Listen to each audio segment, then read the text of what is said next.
1 table spoon ಅಷ್ಟು ಉಪ್ಪು ಹಾಕೊಳ್ಳೋಣ.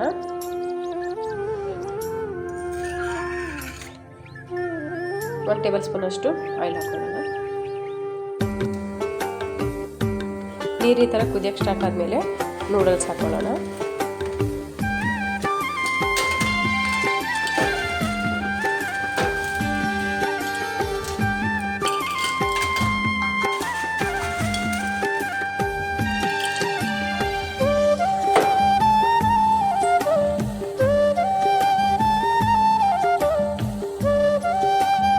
ಫುಲ್ ಬಾಯ್ಲ್ ಹಾಕಕ್ಕೆ ಬಿಡಬೇಡಿ, ಒಂದು ಹಾಫ್ ಬಾಯ್ಲ್ ಆದರೆ ಸಾಕು.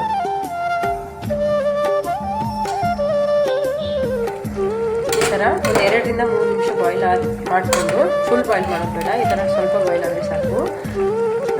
ಮುಟ್ಟಿದ್ರೆ ಮೆತ್ತಗೆ ಅನ್ನಿಸ್ತಾ ಇದೆ. ಈ ಥರ ಸ್ವಲ್ಪ ಬಾಯ್ಲ್ ಆದಮೇಲೆ ಇದನ್ನು ತೆಕ್ಕೊಳ್ಳೋಣ. ಇವಾಗ ಇದರಲ್ಲಿ ಎಷ್ಟು ನೀರು ಇದೆ ಅನ್ನೋದು ನೀಟಾಗಿ ಇದನ್ನು ಸೋಸ್ಕೊಳ್ಳೋಣ. ಸೋಸ್ಬಿಟ್ಟು ಒಂದು ಪ್ಲೇಟ್ ತೆಗೆದುಕೊಳ್ಳೋಣ.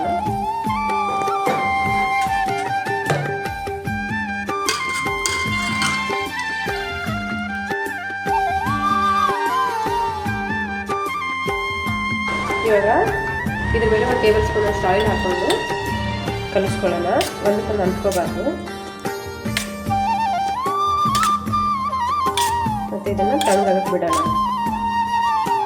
ಒಂದು 15 ನಿಮಿಷ ಬಿಟ್ಟರೆ ತಣ್ಣಗಾಗುತ್ತೆ. ಆಮೇಲೆ ಇದನ್ನು ಆಯಿಲ್ ಫ್ರೈ ಮಾಡ್ಕೊಳ್ಳೋಣ.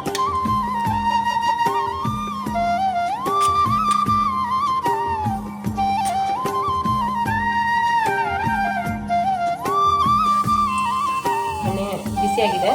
ಇವಾಗ ಸ್ವಲ್ಪ ಸ್ವಲ್ಪನೇ ಹಾಕೊಂಡು ಕರ್ಕೊಂಡು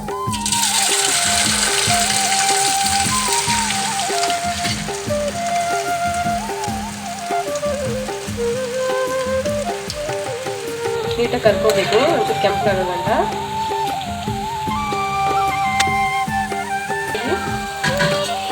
ಬ್ರೌನ್ ಆದಮೇಲೆ ಒಂದು ಪ್ಲೇಟ್ಗೆ ತಗೊಳ್ಳೋಣ.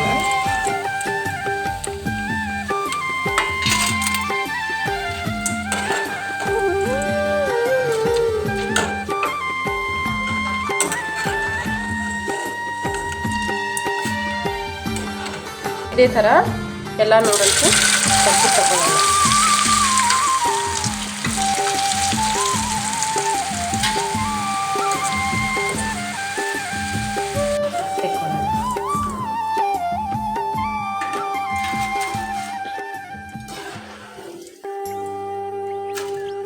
ಎಲ್ಲ ನೂಡಲ್ಸ್ನು ಈ ಥರ ಕ್ರಿಸ್ಪಿಯಾಗಿ ಕರ್ಕೊಂಡಿದ್ದೀನಿ. ಇವಾಗ ಚೈನೀಸ್ ಬೇಲ್ ಯಾವ ಥರ ಮಾಡೋದು ಅಂತ ನೋಡ್ಕೊಳ್ಳೋಣ. ಉಪ್ಪು, ಎಲೆಕೋಸು, ಟೊಮ್ಯಾಟೊ ಕೆಚಪ್ಪು, ಆನಿಯನ್ನು, ಸೇಜ್ವಾನ್ ಚಟ್ನಿ ಮತ್ತು ಸ್ವಲ್ಪ ಸೋಯಾ ಸಾಸು. ಮೊದಲಿಗೆ ಸ್ವಲ್ಪ ಎಲೆಕೋಸು ಹಾಕ್ಕೊಳ್ಳೋಣ. ನಾವಿಲ್ಲಿ 1 ಪ್ಲೇಟಷ್ಟು ಮಾಡ್ಕೊಂಡು ತೋರಿಸ್ತಾ ಇದ್ದೀನಿ ನಾನು. ಒಂಚೂರು ಆನಿಯನ್ ಹಾಕ್ಕೊಳ್ಳೋಣ.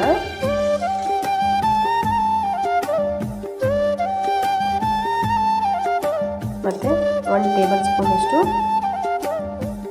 ಸೇಜ್ವಾನ್ ಚಟ್ನಿ ಹಾಕ್ಕೊಳ್ಳೋಣ. ನೀವು ಖಾರ ನೋಡ್ಕೊಂಡು ಹಾಕಿ. 1 ಟೇಬಲ್ ಸ್ಪೂನಷ್ಟು ಟೊಮೆಟೊ ಕೆಚಪ್ ಹಾಕ್ಕೊಳ್ಳೋಣ. 1 ಟೇಬಲ್ ಸ್ಪೂನಷ್ಟು ಸೋಯಾ ಸಾಸ್ ಹಾಕ್ಕೊಳ್ಳೋಣ. ಇದನ್ನೆಲ್ಲ ಚೆನ್ನಾಗಿ ಮಿಕ್ಸ್ ಮಾಡಿಕೊಡಿ.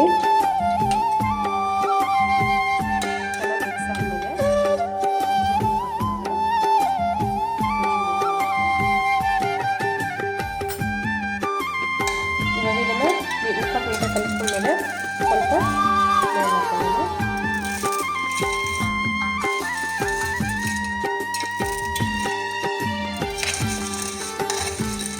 ನೀಟಾಗಿ ಕಲಿಸ್ಕೊಳ್ಳಿ.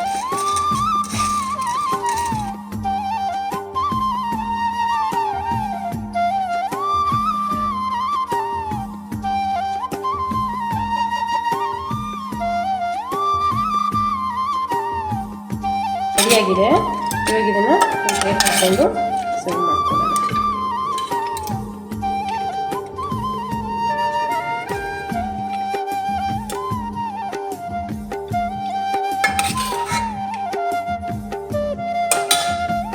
ಇವಾಗ ಮೇಲ್ಗಡೆಯಿಂದ ಸ್ವಲ್ಪ ಕ್ಯಾಪ್ಸಿಕಮ್ಮು, ಸ್ವಲ್ಪ ಕ್ಯಾರೆಟು, ಸ್ವಲ್ಪ ಆನಿಯನ್ನು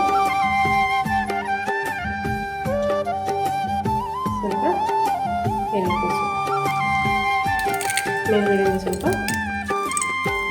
ನೂಡಲ್ಸ್ ಹಾಕ್ಕೊಂಡು ನೋಡಿ ಫ್ರೆಂಡ್ಸ್, ಈ ಥರ ಈಸಿಯಾಗಿ ಮನೆಯಲ್ಲೇ ಚೈನೀಸ್ಗಳನ್ನೆಲ್ಲ ಮಾಡ್ಕೋಬೋದು. ನೀವು ಕೂಡ ಒಂದ್ಸರಿ ಮಾಡಬೇಕು ನೋಡಿ.